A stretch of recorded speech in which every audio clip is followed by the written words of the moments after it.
Hello and welcome to Pursue the Talks, brought to you by Pursue, a bespoke leadership and transition coaching company with a mission to create, nurture and develop inspiring leadership across the global education sector.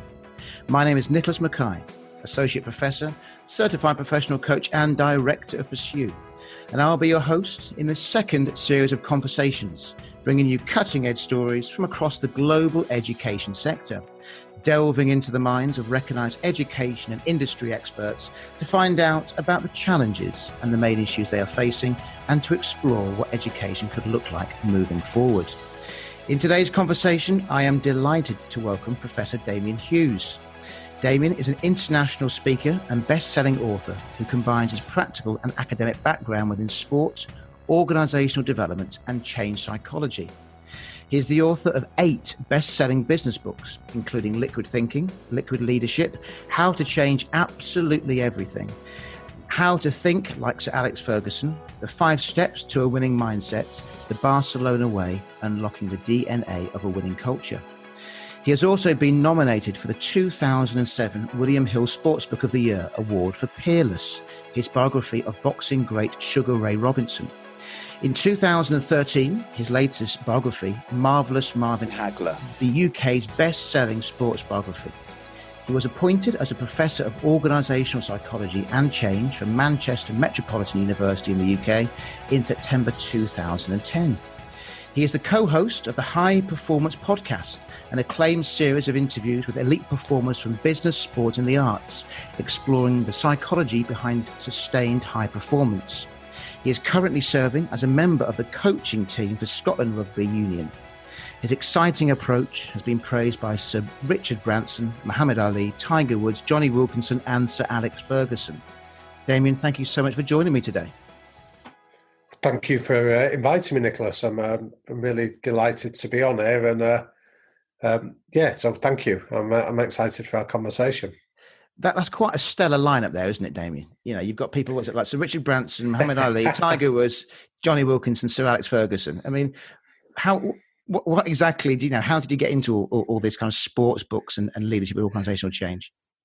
Yeah, well, so I'm from Manchester originally, so I'm a lad from North Manchester.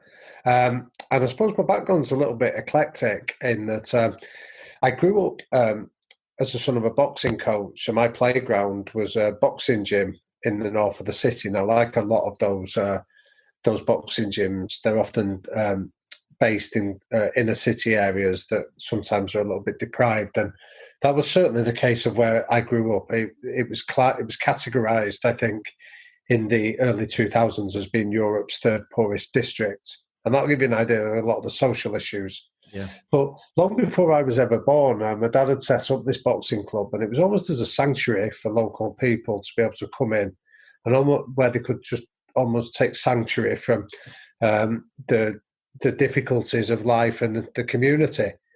But there was a number of guys that went on to become quite successful in boxing. So there was guys that I grew up with that went on to become Olympic champions, world champions and the like. But more importantly than that, it was the culture that really fascinated me. So as I grew up and started to go down the route of academia, you know, there's a saying that they often use in academia that we don't do research, we do me-search, where it's an attempt to try and understand our lives and our own history. And I think that's where I got interested in the topic of organisational psychology and culture, because I think I started to recognise as I became older just the impact of what that culture had. So in quite a difficult area, a culture of high performance was still eminently possible for people that could come in there and almost be touched by it. So just to give you a nice almost coda to the story, 3 years ago, Manchester Council named a road in honour of my dad and the work that he'd done in that local community. And when we had the road naming ceremony, there must have been about 300 people turn up to pay tribute to my dad. And I'd estimate that I'd say 90% of the people that showed up had never set foot in a boxing ring with any real intent in their life. But what they wanted to come and do was almost acknowledge the impact that him and by definition the community that he'd had had had an impact on their lives in terms of that they've been able to take forward in their own families, their own careers, and their own endeavours. So that was very much my background that I came from. So I feel incredibly blessed that I was almost exposed to these principles of high-performing cultures at a really young age. Now, I've been lucky enough to supplement it through my own journey, through the route of academia and my wider career, which is very much around helping leaders to understand how culture can be a competitive advantage, and more importantly, how they can harness it and use it to do that, to allow people to perform to their own potential. I mean, that's a really interesting background, Darren. And what I'm really excited to unpick on this conversation is how some of the work that you do with high performance, say in sports teams, for example, can be translated to the education arena. And some of the leaders that I coach internationally, head teachers, for example, senior leaders, school memberships, institutions. So in terms of high performance, what do you actually mean by high performance? Well, I think this is the point, that high performance isn't about winning league titles or topping Ofsted charts or delivering just a string of A's, if we're going to use the language of education. It's about creating an environment where people can make progress from the level they're at to the level that they want to get to, where improvement can happen and people can feel that they can perform somewhere close to their potential, is what in education I would argue high performance is really about. I mean, it's an interesting one that I have two children, and my son goes to high school in September, so in a couple of weeks' time.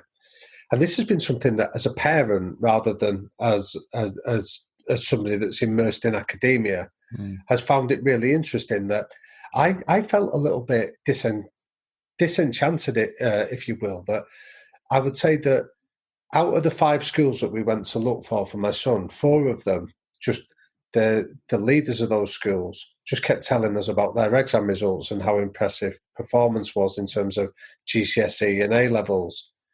And we went to one school where the conversation was about, you know what, we put the children's happiness at the forefront of our agenda, and we believe that if children are happy, content, and feel safe and comfortable, they will perform as well as they're able to when it comes to exam time. So it was the one place where I felt it was a high-performing culture in the way that it was articulated by the leaders, and that it wasn't just defined by results. It was about giving people the chance to come in and be recognised for who they are as an individual. So that's how I would define high performance, certainly within academia. In terms of, I've been loving your podcast, that high performance podcast, where you've been speaking to people. I mean, as you spoke to before we came on air, I love sport, very passionate about rugby especially. And it's been really insightful listening to all these different people from different sporting backgrounds talking about what they think high performance is. So what kind of pearls of wisdom have you got, or have you summarised from this opportunity to speak to all these sports stars around what, or some examples about what they do to get high performance or to achieve high performance, should we say? Sure. Well, I think the definition that I have of high performance, that I've not heard anyone contradict it yet on the podcast when we've done it, is that everybody has good days and everybody has bad days, but high performers narrow the gap between those two. So they accept that not everything will go right. There will always be setbacks, there'll always be difficulties, but they narrow the gap between their best and worst days. And one way that they do this is they can explain why they're good. And by definition, they can understand when they're not so good. And what they tend to do then is take absolute accountability for that. So let me give you an example that you might hear, say, sports coaches. Average sports coaches, when they have a bad day and lose a game, will externalise the defeat. They'll blame the opposition, the referee, the weather, the conditions, the factors around them. What high-performing coaches do is, when they have a bad day or a poor performance, they internalise it and they look at themselves and work out, what did I not do? What could we have done better? Where are we going to improve? And so they can fix that gap rather than relying on bad luck or external factors. they've got the tools to be able to fix it a lot quicker. So they stop that spiral going down. And I'd say that the high performance podcast that we've been doing, where we've interviewed, I mean, it's predominantly sport, but we've interviewed entrepreneurs, we've interviewed artists and performers from the arts, in things like that. There seems to be that common refrain of accepting that good days and bad days happen, but they take accountability and they understand how to fix it before it spirals. I mean, an interesting thing there, Damien, is with a lot of the work that I do, coaching school leaders, is sometimes they can internalize too much. And it becomes, they put got this huge weight on their shoulders if something's gone wrong, or they take it very personally, which you do, in school settings, right, when you've got these people that you're in charge of, and it's also, I suppose, navigating those different stakeholders, isn't it? Potentially you have parents, and then you have the students, then you have the staff, and then the support staff. So in terms of over-internalizing, how do high performers or high performing cultures kind of get around that? Right. Okay. Well, I mean, that's a really interesting challenge. I haven't thought about it from the lens of a education leader and the different demands and stakeholders that they're facing. So I would say, again, a key lesson that we've discerned from these interviews with the high performers is control the controllables. Now, I know it's a cliche of sports psychology, but it's a cliche for a good reason. It works. And it's about determining what can you influence versus what can't you influence. So to give you a really easy example of it, the latest high performance podcast we did was with Dina Asher-Smith, the British sprinter. Yeah. Yeah, and one of the questions we asked Dina was, how do you cope going into a tournament knowing that some of your rivals might be doping or bending the rules or going or like crossing those ethical boundaries? And her answer was, I don't control that, so why would I worry about it? I don't invest a second thought in worrying about it. So she says, but equally what that means is I don't focus on winning a gold medal, because if my only criteria of success is going to those games and walking away with a gold medal, how am I going to cope if somebody has been bending the rules and they turn up and deliver unprecedented times? She said that my success is I turn up and I'm really clear about what the best version of me is capable of doing. And if I've walked off the track knowing that I've delivered that best version of me in my behaviour and the times that I've run, I can walk away happy and satisfied. So it's almost about being able to discern through the noise. Like, she had a really interesting point about she limits her diet on social media. She says, I put stuff out there, but I don't consume anything from social media because it doesn't help me.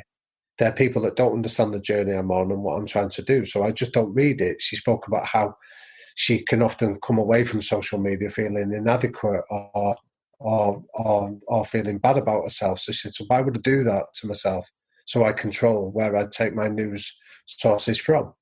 So in education, the same thing is, you don't control all the noise that parents, that the external bodies, that staff, and all those other factors that you just described there. As a leader, there's a limit to how much you do actually control. And the answer to it is, are you showing up with integrity? I did some research a few years ago where I spent 2 years in Catalonia doing some research on how Barcelona had used culture as a competitive advantage. And I interviewed two guys there called Begirstein and Soriano, who were on the board at Barcelona when they appointed Pep Guardiola as a coach. And one of the questions I asked was, why did they appoint Guardiola as a leader? Because he was a relative novice in coaching terms. And their answer was that they'd spoken to the American investor Warren Buffett, and they'd asked him around how leaders should be, what was the criteria of effective leaders. And they applied Warren Buffett's advice that I think is equally applicable for what you're describing here, Nick. He said, leaders should be viewed under three things.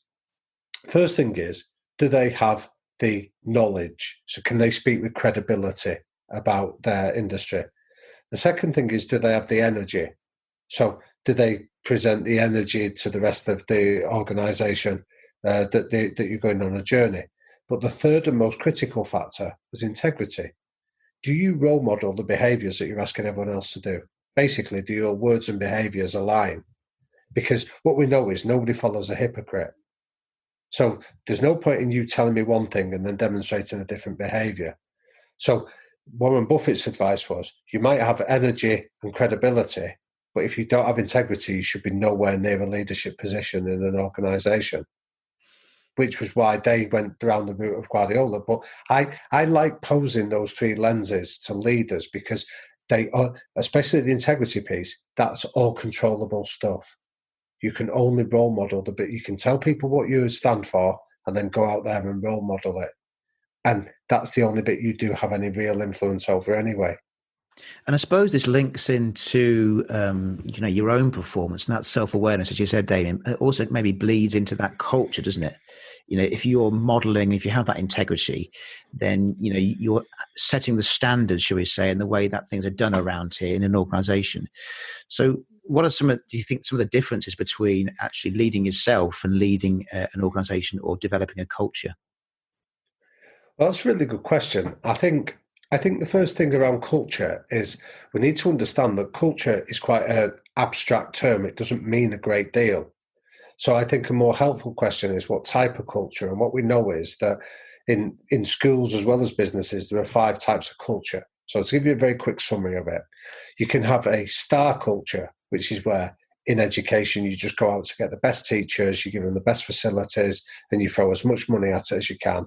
And then you just expect that success will follow by definition. Now, the trouble with the star culture is it's erratic. When it goes well, it'll go spectacularly well. When it goes wrong, it'll go spectacularly wrong. The second type of culture, and I think this is what is worth highlighting in education, is when you get an autocratic culture.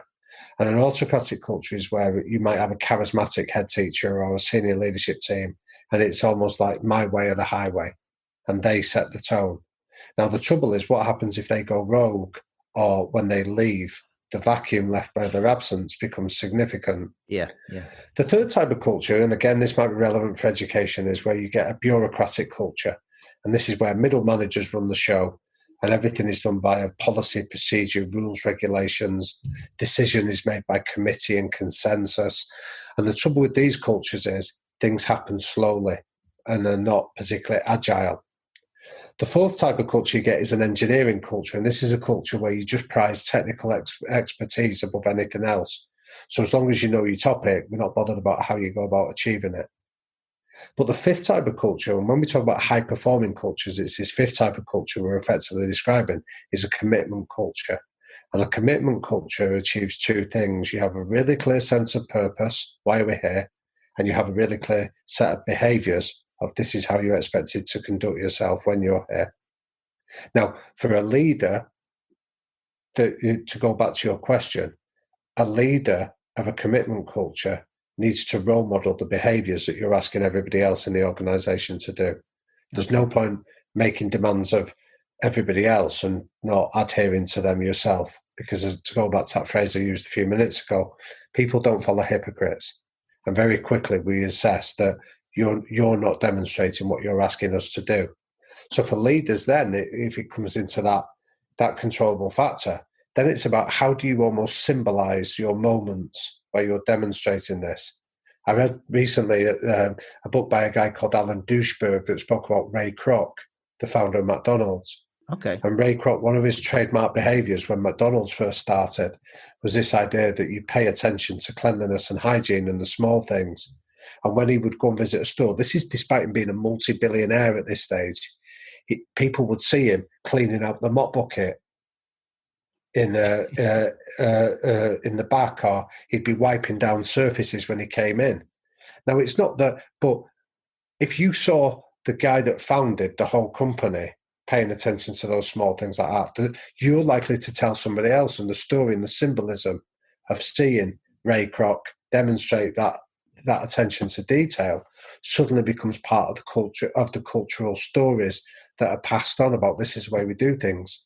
There's famous stories in IKEA of how Ingvar Kamprad, who at the time was the 4th richest man in the world, would travel to the airport on buses, and he would only ever stay in mid-level motels rather than 5-star luxury that he could afford, because IKEA was about bringing bringing products to ordinary people that were affordable and accessible. So as a leader, he was role modelling with integrity what he was asking everybody else in his organisation to demonstrate. Fascinating stuff for that, Damien, about that. There's 5 different types of cultures. I mean, it reminds me when I was vice principal in a school, and I was. It makes me sound old, doesn't it? I'm looking back on the old days, and I was doing a lot of cover teaching. So if a teacher wasn't there, I'd make sure I was the first person to put my hand up and go, "I'll go and do it." And I wanted, as you said, I mean, well, what you said reminds me a little bit of like the All Blacks rugby team as well. When they go and they sweep out their own stuff, and they make sure that they're doing the things, the basics right. And I thought, if I keep putting my hand up and doing this, it will show the staff that I'm one of them, and I'm sort of getting my hands dirty and stuff. And then I remember my boss at the time just pulling me aside and going, "Nick, you're the most expensive cover teacher we've ever had. You're doing all this stuff here, which is very admirable, but you're spending too much time doing things which really aren't in your pay grade to try and illustrate that you are doing something to everyone else." And I suppose it's about getting that balance right, isn't it? About having time to maybe, have your one eye on the horizon with the leadership and the culture, and the other time to sort of take those times to those symbols maybe to show that you are promoting and you are walking the walk, shall we say, with that commitment. Well, yeah, you're absolutely right, Nick. Jim Collins, the management guru, has a great phrase that says, if you want to know somebody's priorities, don't listen to what they tell you. See if you can get access to their diary and the bank balance. So where did they spend their time and money? Because that'll tell you where their real priorities lie. And I hear so many leaders when I go into organisations that they'll say, oh yeah, culture's really important. And you go, well, how much time do you spend on it then? Where does that sit in your management meetings? And you'll often find that in sports teams, they talk about it in average sports teams, they talk about it twice. They talk about it in pre-season because they've got enough time to fill. Yeah. And they'll talk about it when they have a crisis moment, when things go wrong. So you go, culture isn't really important. It's just something that you see as a tick box exercise that might improve performance. What great cultures do is they have this topic somewhere close to the top of every meeting that they're in. That it isn't just a gimmick, it isn't just an add-on, it's something that they really value. And I'd say the same in education. Don't tell me that people are really important. Show me. How many staff CPD days do you do? How much money do you really invest in your staff CPD? If you're telling me that your people are your most important asset, like look at it in the corporate world. How many business leaders do you ever hear say, oh, our staff are our most important asset? And then as soon as they don't deliver numbers, as soon as their market share starts to dip, what's the first cost-cutting measure they'll always go and make? The same people that when times were good, you were telling me were our most important asset. So what you're effectively saying with your behaviour is people are our most important asset as long as they hit the numbers. But if they're not, they're one of our most dispensable assets. It's not as catchy, but it's a more honest reflection on what your belief systems really are. Yeah, I mean, just picking up on that point, Damien, the customer's always right, and our focus has to be on the customer. In the same in education, it's always the students come first. Historically, and I think sometimes the staff are just, if not more important than the students. You get the staff right, you get the culture right, then things would naturally progress and the performance will come, won't it? Absolutely, yeah. So again, it goes back to that very idea that these are the phrase I use when I work with organisations that want to take this seriously is, who are your cultural architects? Who are the leaders without the title of being a leader, the ones that just really get what you're trying to do and will defend and support and enhance the culture when nobody else is watching? And these are your teachers. These are not the one. I remember we interviewed Clive Woodward on the podcast, and one of the phrases he used is, he says, your trouble as a head coach, and again, we'll relate the equivalent to a head teacher, your trouble is the same as what the Queen faces, that you think the world smells of fresh paint. Because everywhere you go as a Queen is freshly painted, so you assume that's what the world will smell like. And as a head coach or a head teacher, when you walk in the room, you see everybody's best side because they're trying to impress you because you're there. The question you need to be understanding is, what happens when you're not there? What's the standard like when you're not in the room? And this is where your cultural architects, these are the people that are there all the time. but really identify with it, are prepared to defend it and reinforce it. So what they tend to do is they'll catch people out when they're not demonstrating the required behaviours, but they'll also catch people in when they are. And that's how you start to build it brick by brick, story by story, example by example, is where culture then starts to become something real, tangible, and difference making. And in terms of cultural architects, Damian, I mean, are those chosen in these cultures? Are those given? Is it about your position? Kind of. I mean, it's an interesting question. So you can have. So again, I don't like presenting things in binary terms, but I'm going to do it in this case. I talk about cultural architects and cultural assassins. Right. So cultural architects are the ones that simply identify with the culture and defend it. Cultural assassins are the ones that will try and undermine it. Now, it's more subtle than that, I know, but just for the purposes of this, the question is, first of all, so as a leader, your question is to create the fertile environment where people can start to emerge. And the way that you have to do it is you first of all have to agree what are the behaviours. So you have to be transparent. What are the non-negotiable behaviours that we have in this culture? And then you have to be consistent and start to demonstrate the importance of it. Now, what will happen within that, once you've demonstrated the transparency and the consistency of these behaviours, leaders will emerge. Now, cultural architects will emerge on one of two criteria, social or technical. Within any culture, there are people that are just really good at their job, and when they speak, people pay deference to them. And there are also people that are just larger than life or garrulous or charismatic, and when they speak, people pay attention to them. So they will be there regardless. And they're the ones that carry the weight and credibility of a staff room.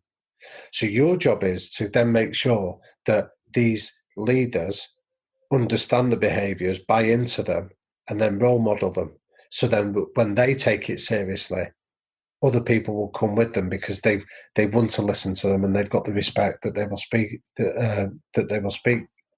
that when they speak, people listen. So your job as a leader is to create the fertile environment where these cultural architects can grow. What you often find in cultures where this goes awry is ambiguity is the real enemy. And that ambiguity is you're not clear about the behaviours that you expect, or they're too abstract or vague, or they're too numerous, which means that people don't really understand what's being asked of them. So the cultural assassins can emerge and start to undermine and chip away at the culture. I suppose it's really difficult, and I say nowadays again, making me sound old, but I think people nowadays seem to be a little bit more reticent to upset people than they used to be. And that's a sweeping statement. But I suppose maybe so, yeah. I mean, what do you think? I mean, you talk about non-negotiables there. This is setting a stall out, isn't it? And this is the interesting point, Nick, and I think you've tapped on this here, that I hear that as well, that people go, oh, well, I don't want to upset them, or I'm not sure how to do it. What exists in high-performing cultures is that you can challenge somebody on your behaviour without challenging the person behind it. So I might challenge you and say, I believe that you're behaving disagreeably, but I don't think you're a disagreeable person. I just think that the way you're behaving in that moment is disagreeable.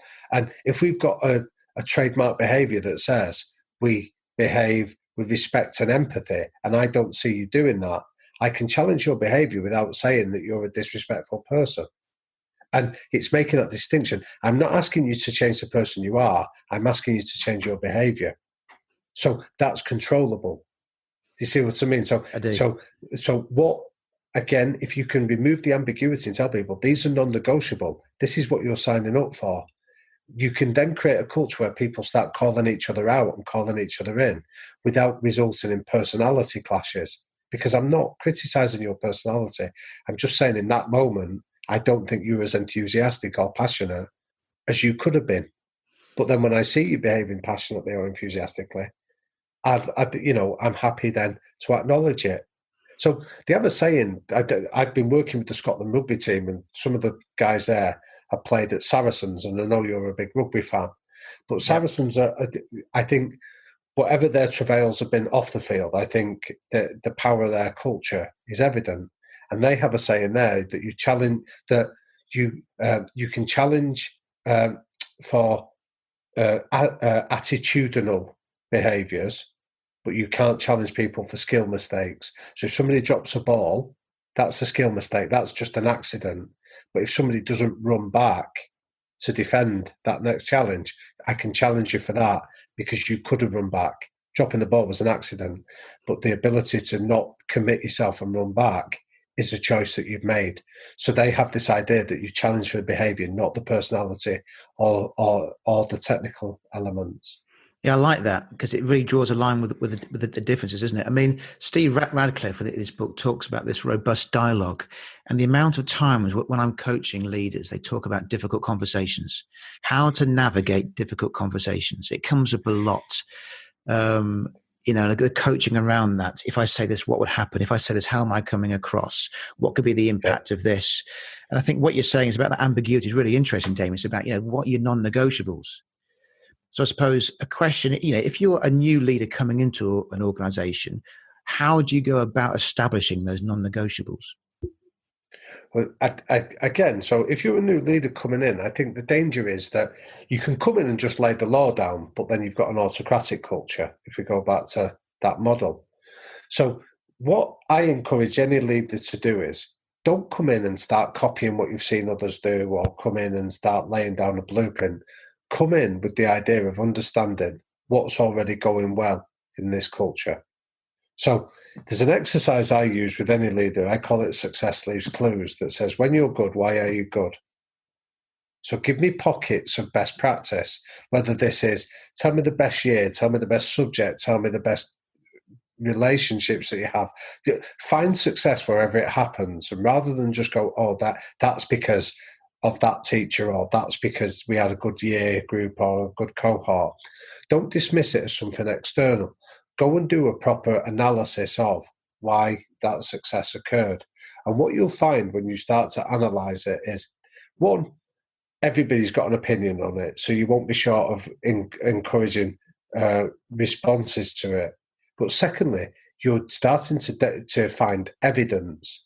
And if you want people to be confident of this culture, confidence comes from evidence. And if you can find the evidence that's already there, that's your starting point.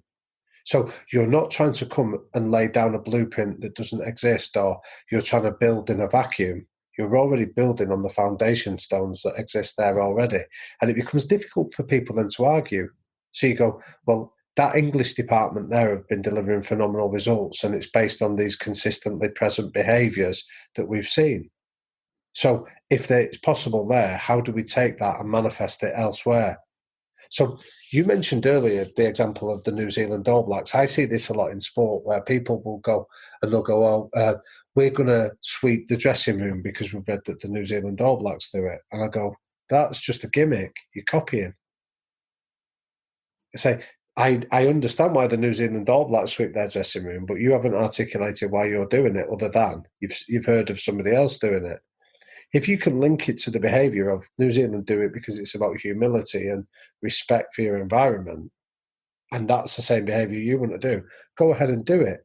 But don't just articulate it. It's because New Zealand do it. Articulate it. It's because it's a behaviour that you want to have as non-negotiable within your culture, and it's just another symbol of reinforcing that.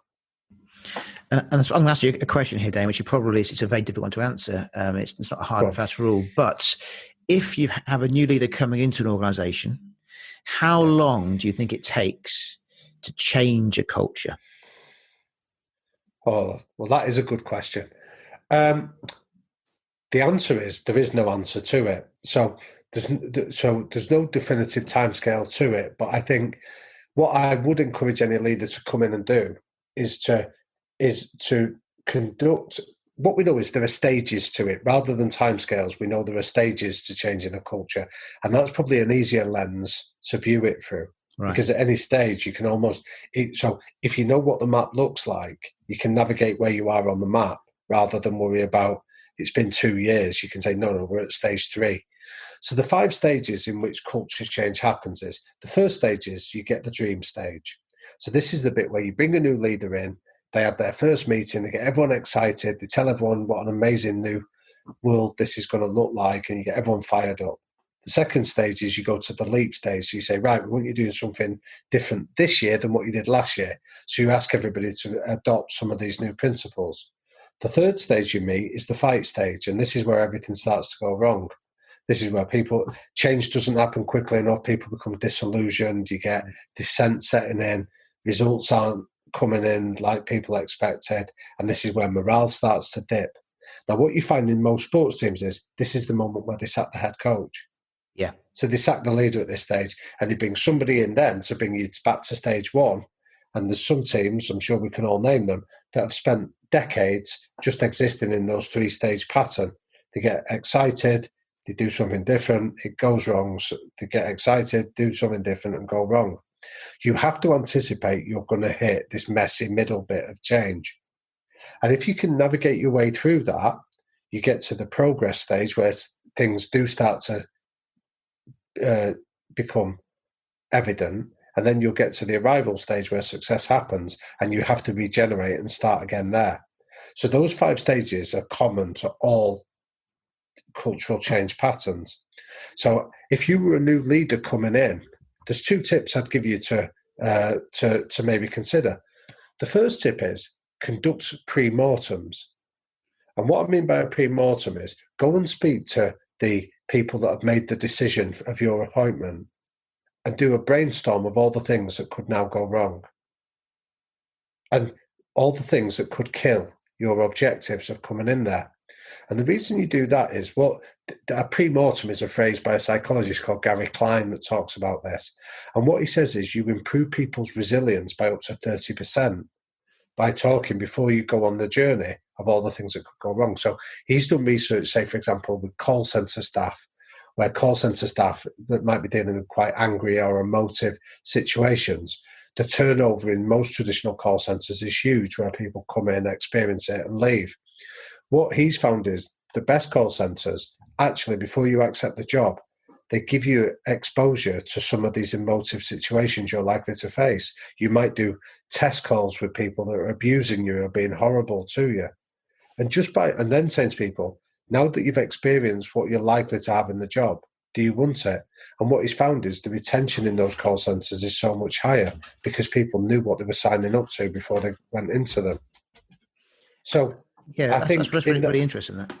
Yeah. So what I say to coaches is that do this before you even start coaching, because you're never as powerful as the moment before you play your first game, because they've invested their faith in you, but you've not lost yet.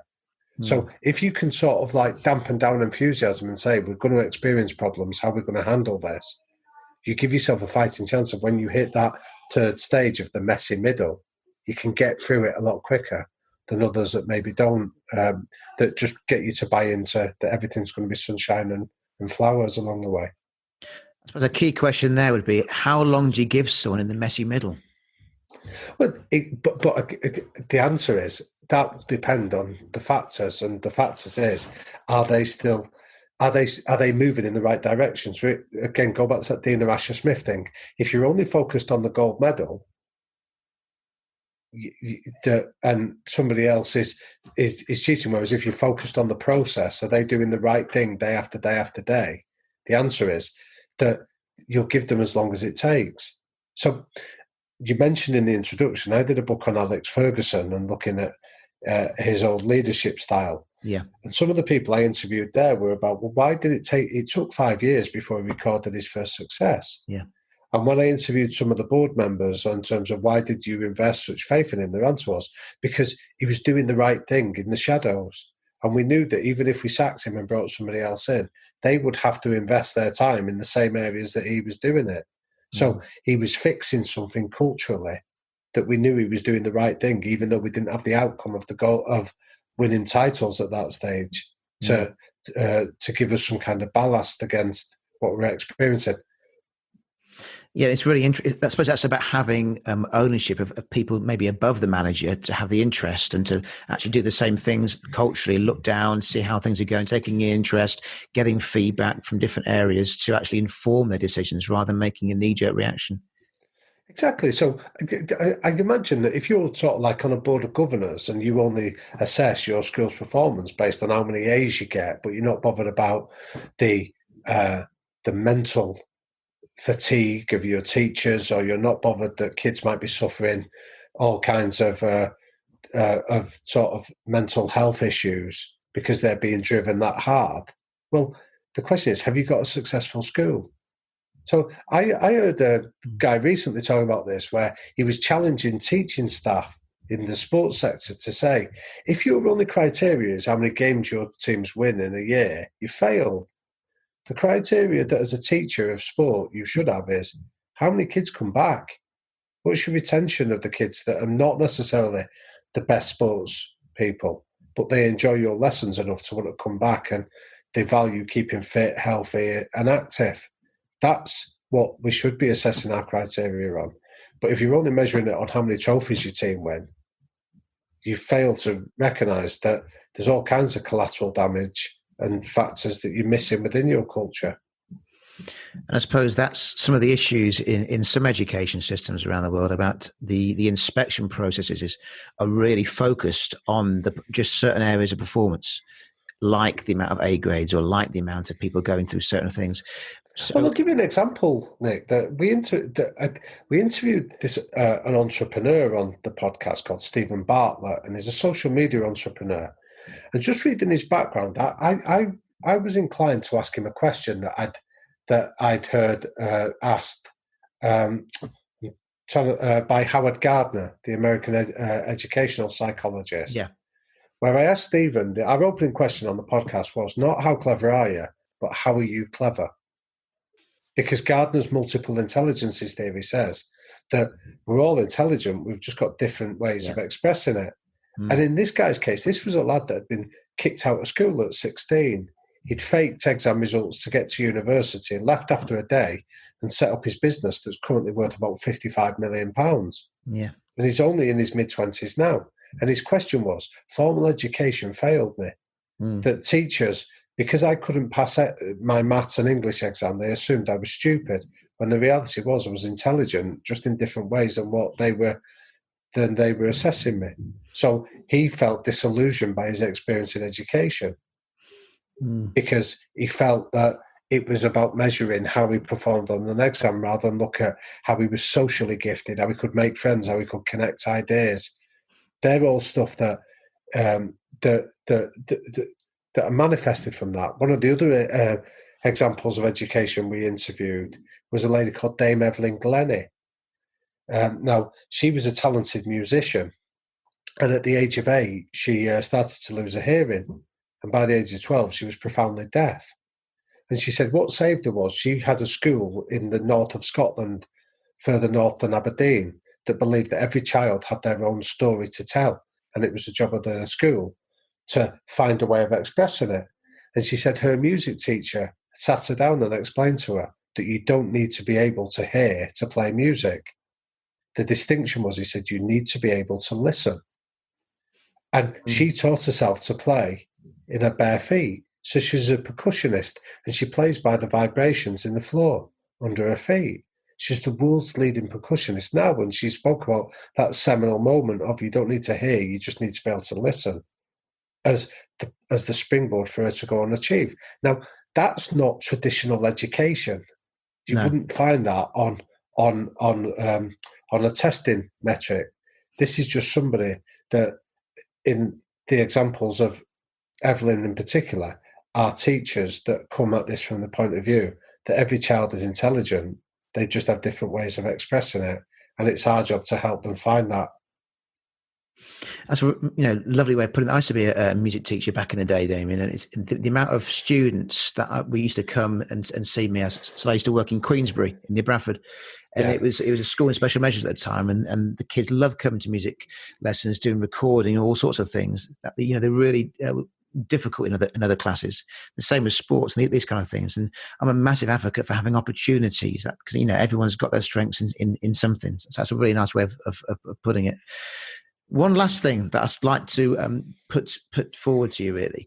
I've been doing some reading recently about team coaching.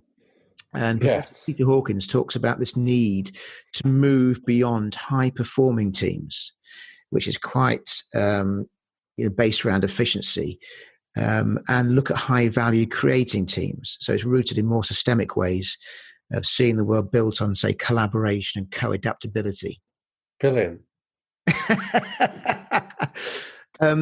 Is this idea of performance or high performance, is that becoming an obsolete term, do you think?